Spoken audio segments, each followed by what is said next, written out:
দর্শক বন্ধুরা, এই মুহূর্তে আমি আছি ঢাকা শ্যামবাজার। দর্শক বন্ধুরা, তো বন্ধুরা আজকের বাজারে কেমন চলছে দেশি পেঁয়াজের দাম, এগুলো আজকে আমরা জানবো পুরো ভিডিওতে। তো যে যেখান থেকে আজকে আমাদের ভিডিওটি এই মুহূর্তে দেখতেছেন, সকলে ভিডিওটি না টেনে দর্শক বন্ধুরা পুরোপুরি দেখতে থাকুন।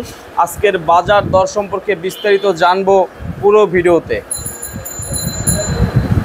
আসসালামু আলাইকুম ভাইয়া। ওয়ালাইকুম আসসালাম। ভাইয়া কেমন আছেন? ভাই ভালো আছি। ভালো আছেন ভাই? হ্যাঁ ভাই। তো কি পরিস্থিতি ভাইয়া আজকে বাজারে? যাক, বেচা কেনা মোটামুটি ভালোই করেছি।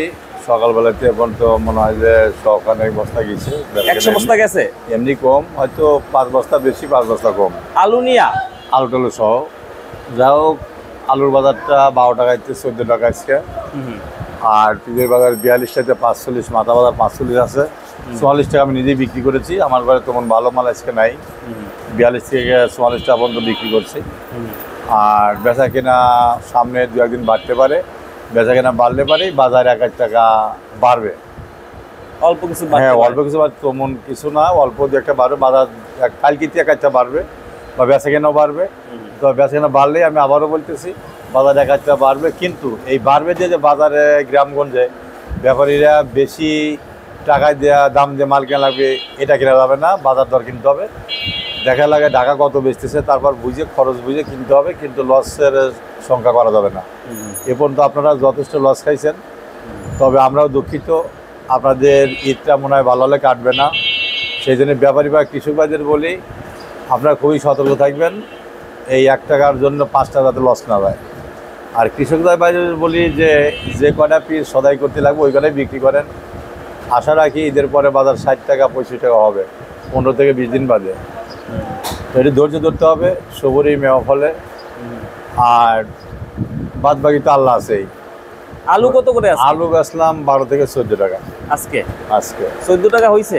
14 টাকা, হ্যাঁ 14 টাকা মাথা বাজার আছে। ভালোটা ভালোটা না? একদম ভালোটা, একদম 12-13টা বাজার 14 টাকা মাথা, একবারে ভালো ফ্রেশ। এটা আর পেঁয়াজ এইগুলো কত? পেঁয়াজ এটা বেচছি 42 টাকা। এইটা বিক্রি করছেন 42 টাকা। পাশের এটা বিক্রি করছি 44 টাকা।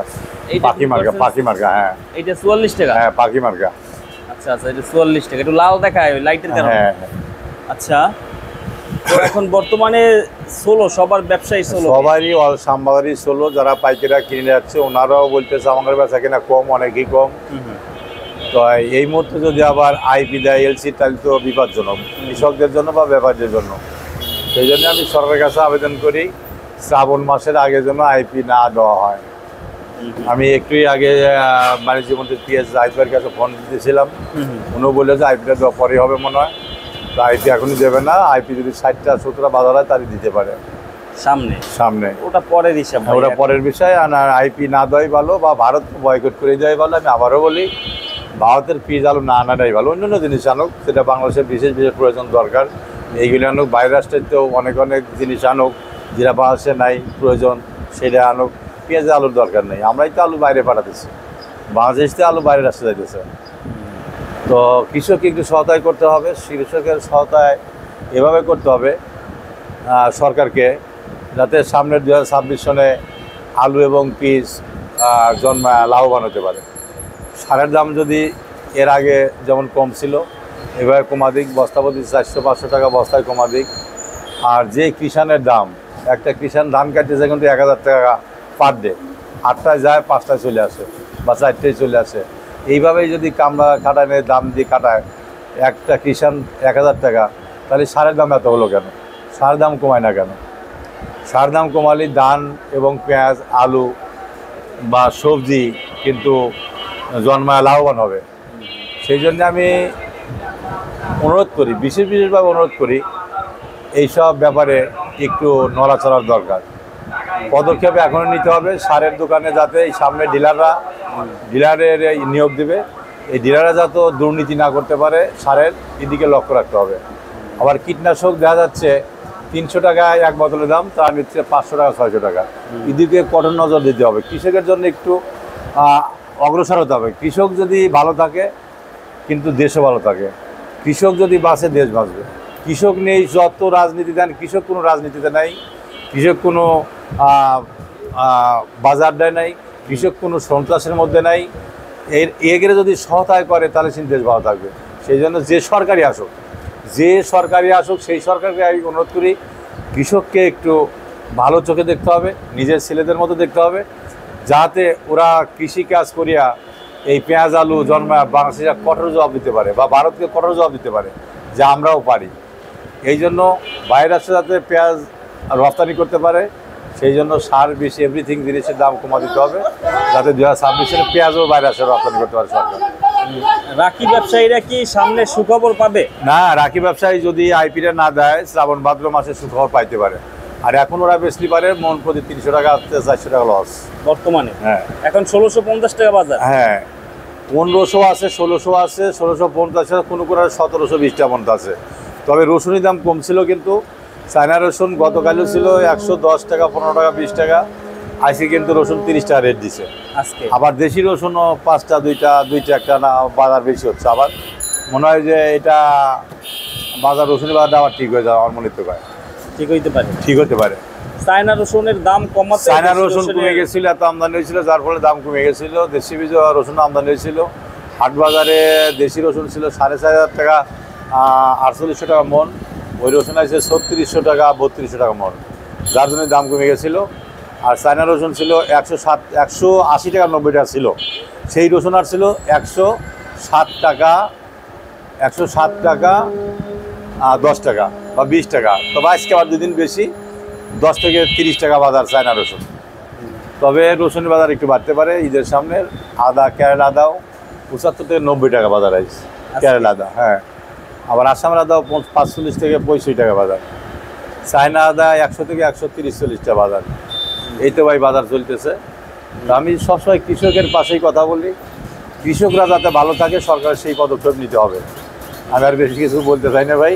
আর ভাইয়া আসলে মূলত যারা আপনার খুচরা ব্যবসায়ীরা আপনাদের দোকানে আসে, এখন যারা খুচরা ব্যবসায়ী আসে ওরা কিন্তু কম আসতেছে। কারণ কি জানেন, এখন আম কাঁঠালের দিক চলে গেছে, আম কাঁঠাল লেসু এইগুলোরা বেচতেছে। জ্যৈষ্ঠী মাসে তো এইগুলোই বেচা বিক্রি বেশি হয়। এই মাসটা গেলে পেঁয়াজ 1 কেজি 2 কেজি বিক্রি করে তারা কাস্টমারের কাছে, ওরাই নেয় 5 কেজি। হ্যাঁ হ্যাঁ, ওরাই কিন্তু বেশি পাইতেছে না পেঁয়াজ। ওরাই নিয়ে বলে যে আমাদের 50 টাকা দাম কয়, 48 টাকা দাম কয়, নেয় কিন্তু 45 টাকা 43 টাকা কিনে। গাড়ি ভাড়া আছে, লেবার খরচ আছে, এই যে খরচগুলি এভরিথিং মিলে কিন্তু ওদের লাভ থাকে না। যদি 60 টাকা বা হয়তো 45 টাকা নিত, তাহলে কিন্তু ওরা আসলে জিনিস যদি 50 টাকা দাম হয়তো ওরা একটু লাভ পাইতো, একটা লাভ পাইতো। কাউকে বেচা কেনা হচ্ছে না, সবারই বেচা কেনা কম হচ্ছে। এই পেঁয়াজটা কোথার ভাইয়া? এটা ফরিদপুরের মাল। এটা ফরিদপুরের? হ্যাঁ, এটা মিডিয়াম সাইজ। মিডিয়াম 42 টাকা আসলাম। এটা 42 বিক্রি করছেন? মিডিয়াম 42 টাকা এটা বিক্রি করছেন আজকে। মোটামুটি চলে, এইটা ভালো চলে ফরিদপুরেরটা। হ্যাঁ, মোটামুটি চলে ভালোই। ওটা 44 টাকা পাখি মার্কা। এইটা? হ্যাঁ, এইটা 44 টাকা পাখি মার্কা। হ্যাঁ, পাখি মার্কা না? এইটা ওটা 43। এইটা কত? 43। এইটা 43 টাকা। এটা ভালো আছে, মোটামুটি ভালো আছে, খারাপ নাই, ভালো আছে। আর একদম কর্নারেরটা ওটাও 43 টাকা। এটাও 43 টাকা। হ্যাঁ, 45 টাকা মাথা বাজার আছে। পাবনাটা আমদানি কি একটু কমছে নাকি? আমদানি স্বাভাবিক কম, মার্কেটে একটু কম। সামনে ঈদ তো কত ভয় পাইতেছে, তারা মাল কিনতেছে না। কিন্তু 1 টাকা বাড়বে বাজার, ওই ভাড়া বাড়া না ভাই, ওটা বাড়বে, ওই ভাড়া বাড়া না। তবে যার কপালে আছে সে পাবে। তো এই লাভের আশায় কিন্তু মাল কিনলে ওরা আবার লস খাবে। সেই জন্যই আমি ঈদের পরে ভালো করে বলি যে ঈদের পরে বাজার বাড়বে, ওরা বেশি করে ঈদের পরেই কিনুক। ঈদের পরে কিনলে ভালো হবে। হ্যাঁ ভাই। তো আসলে ভাইয়া সামনে কোরবানি ঈদ, কৃষকদেরও মানে এখন বিক্রি করতে হয় বাধ্য। অবশ্যই অবশ্যই, কারণ হচ্ছে তারা বিক্রি না করলে তো ঈদ করতে টাকার দরকার আছে। এই অবস্থা। তো সর্বশেষ ব্যাপারীদের কি বলতে চান? সর্বশেষ ব্যাপারীদের বা আমি বলতে চাই, আমাদের সাথে যোগাযোগ করে মাল কেনা উচিত। এবং ওনারা ভুল সাজেশন শুনে, কারো শুনে আমার বাজার আছে 43, আমি 45-46 বাজার দিলাম, সেইভাবে 800-100 টাকা বেশি দিয়ে মাল কিনে ওরা আবার 5 লস খাচ্ছে। এই জন্য যারা ভুল সাজেশন দেয় ওদের কথা না শুনে যারা সঠিক তথ্য দেয় সেদিকে লক্ষ্য রাখেন। সেদিকে লক্ষ্য রেখে ব্যবসা করুন, ব্যবসা লাভবান হতে পারবেন। আপনার দৈনিক মাল কিনতে হবে না, মাসে 3 টিপ কেনেন, মাসে 1 দিন কেনেন। তো আপনার পুঁজি ঠিক রাখেন, আপনি সঠিক তথ্য দুইটা সঠিক তো ব্যবসা করেন। এটি আমরা মিথ্যা কথা বলতে পারবো না ভাই, আমি যেটা বলবো এটাই সঠিক। তবে কৃষকদের জন্য বলি, সঠিক পথে হাঁটেন, আপনাদের আল্লাহ নিশ্চয়ই সফল দেবে। ফোন নাম্বারটা বললেন? ফোন নাম্বার, দোকান নাম মেসার্স আহসান ট্রেডার্স শ্যামবাজার। আমার নাম্বারটা 01721 3826 12। 01721 3826 12, এটাই আমার নাম্বার। থ্যাংক ইউ ভাই, অসংখ্য ধন্যবাদ। তো ভালো থাকবেন। আসসালামু আলাইকুম। ওয়ালাইকুম আসসালাম, আপনাকে ভালো থাকবেন।